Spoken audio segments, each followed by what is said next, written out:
General Faiz अगर काबुल गए हैं तो भारत को क्या तकलीफ है? वजीर दाखिला शेख रशीद कहते हैं भारत ने अफगानिस्तान में ट्रेनिंग कैंप बनाए, अरबों लगा दिए। जब वो निकल रहे थे उनके चेहरे मुरझाए हुए थे। हिंदुस्तान को बड़ी शिकस्त हुई है। कहा पाकिस्तान पर बाज ग्रुप दहशतगर्दी के जरिए दबाव डालने की कोशिश करेंगे, लेकिन अब पाकिस्तान की फौज पहले वाली नहीं, बहुत ज्यादा मजबूत हो चुकी है। दहशतगर्दों को ये कौम और फौज कुचल कर रख देगी। दुनिया की सियासत में बहुत बड़ा मद्देनजर आया है। किसी ने तवक्को नहीं की थी कि तालिबान इतनी जल्दी अफगानिस्तान पर कब्जा कर लेंगे।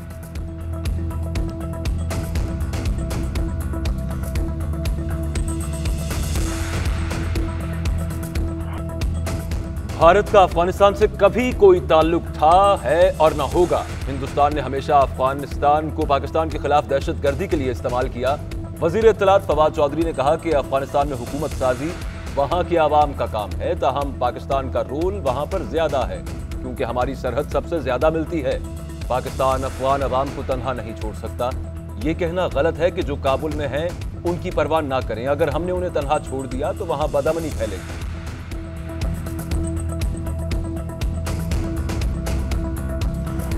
वजीर आजम इमरान खान की कोयटा मस्तूम रोड पर एफसी चेक पोस्ट पर हमले की मजम्मत। शोहदा के अहले खाना से इजहार ताज़ियत। कहा हमें महफूज रखने के लिए कुर्बानियां देने वाले सिक्योरिटी फोर्सेस के एहलकारों को सलाम। अपोजिशन लीडर कौमी असम्बली शहबाज शरीफ, अमीर जमात इस्लामी सिराजुल हक समेत सियासी क़यादत की भी मजम्मत। बिलावल भुट्टो कहते हैं पाकिस्तान अब नेशनल एक्शन प्लान को सर्द खाने में रखने का मुतहम्मिल नहीं हो सकता। दहशतगर्दी के खिलाफ जंग में जानों का नजराना पेश करने वाले सिक्योरिटी फोर्सेस के जवानों को सलाम पेश करता।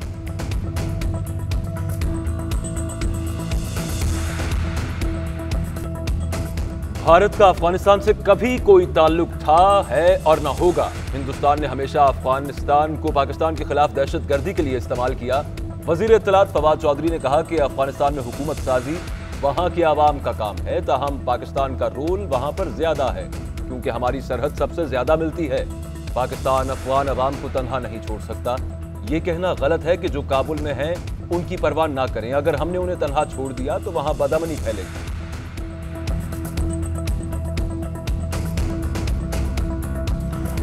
वजीर आजम इमरान खान की कोयटा मस्तूम रोड पर एफसी चेक पोस्ट पर हमले की मजम्मत। शोहदा के अहले खाना से इजहार ताज़ियत। कहा हमें महफूज रखने के लिए कुर्बानियां देने वाले सिक्योरिटी फोर्सेस के एहलकारों को सलाम। अपोजिशन लीडर कौमी असम्बली शहबाज शरीफ, अमीर जमात इस्लामी सिराजुल हक समेत सियासी क़यादत की भी मजम्मत। बिलावल भुट्टो कहते हैं पाकिस्तान अब नेशनल एक्शन प्लान को सर्द खाने में रखने का मुतहम्मिल नहीं हो सकता। दहशतगर्दी के खिलाफ जंग में जानों का नजराना पेश करने वाले सिक्योरिटी फोर्सेस के जवानों को सलाम पेश करता।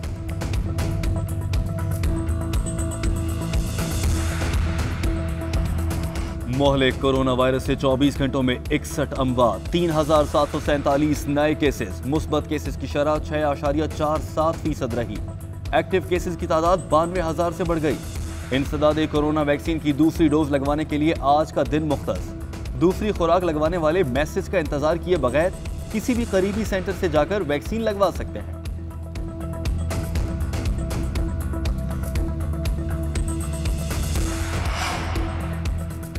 सिंध में 9वीं से 12वीं तक तलबा की वैक्सीनेशन का कल से आगाज। बच्चों को वैक्सीन लगाने के लिए वालिदैन से रजामंदी के सर्टिफिकेट लिए जाएंगे। वजीर तालीम सिंध सरदार शाह के ज़ेर सदारत इजलास में फैसले।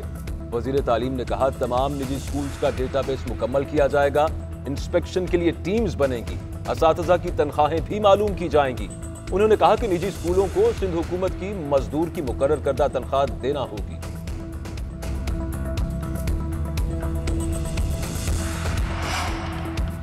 ऑक्सीजन पर मौजूद कोरोना मरीजों की जान बचाने वाली दवा एक्टेमरा इंजेक्शन की दुनिया भर में किल्लत हो गई। डॉक्टर्स को इंजेक्शन का मुतबादिल इस्तेमाल करने की हिदायत। विफाकी वजारत कौमी सेहत की NCOC की वेबसाइट पर एक्टेमरा की मुतबादिल अद्वियात पर नई जारीशुदा हिदायत पर अमल करने की हिदायत।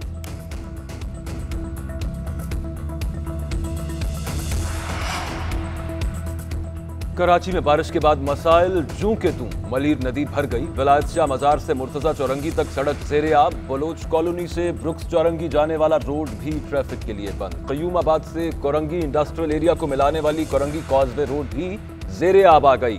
शहरियों को मुतबादिल रास्ते इख्तियार करने की हिदायत। आज भी शहर में हल्की बारिश का इम्कान। 2 रोज के दौरान बारिश के बाद करंट लगने के वाकयात। 6 अफराद जाँ बहक हो गए।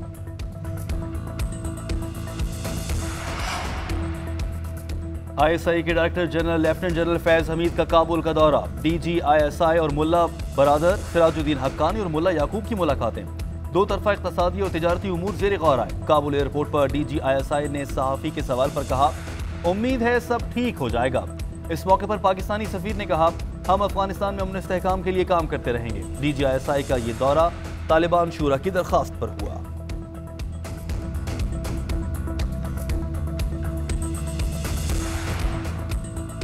ऑपोजिशन लीडर शहबाज शरीफ ने स्टेट बैंक और नेपरा की स्टेट ऑफ इंडस्ट्री रिपोर्ट को हुकूमती झूठ का सबूत करार दे दिया। कहते हैं सिर्फ 3 माह में कौमी खजाने को $5 करोड़ का नुकसान हुकूमती जराइम का सबूत है। नैब को वो नजर नहीं आ रहा जो आज हो रहा है और 5 साल पुराने मुआहदे खंगाले जा रहे हैं। सस्ती बिजली पैदा करने वाले प्लांट्स को चलाने की बजाय महंगी बिजली पैदा करके कौम की जेब काटी गई। सियासी इंतकाम से भरी हुकूमत में भी मुल्क को कौम के लिए हमारी खिदमत और दयानत की गवाही आ रही है।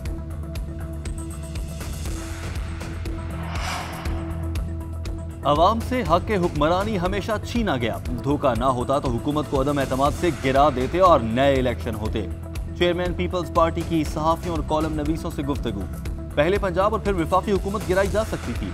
हमारी तजवीज़ नहीं मानी गई तो फिर हम खुद मैदान में आए हैं। हमारे जितना काम तहरीक इंसाफ और नून लीग वाले नहीं कर सके।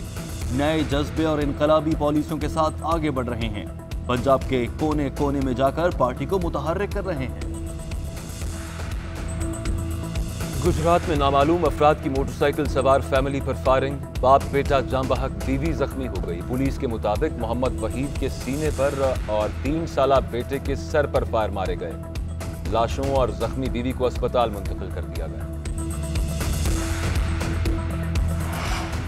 नया 9 दिन, पुराना 100 दिन। नथिया गली के हसीन नज़ारों में लश्कार इमारती विंटेज गाड़ियों का मेला।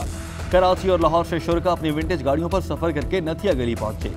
मुंतज़मीन कहते हैं मेले का मकसद ये साबित करना था कि पुरानी चीज़ों की हिफाजत की जाए तो वो ज़्यादा अरसे तक साथ निभाती हैं।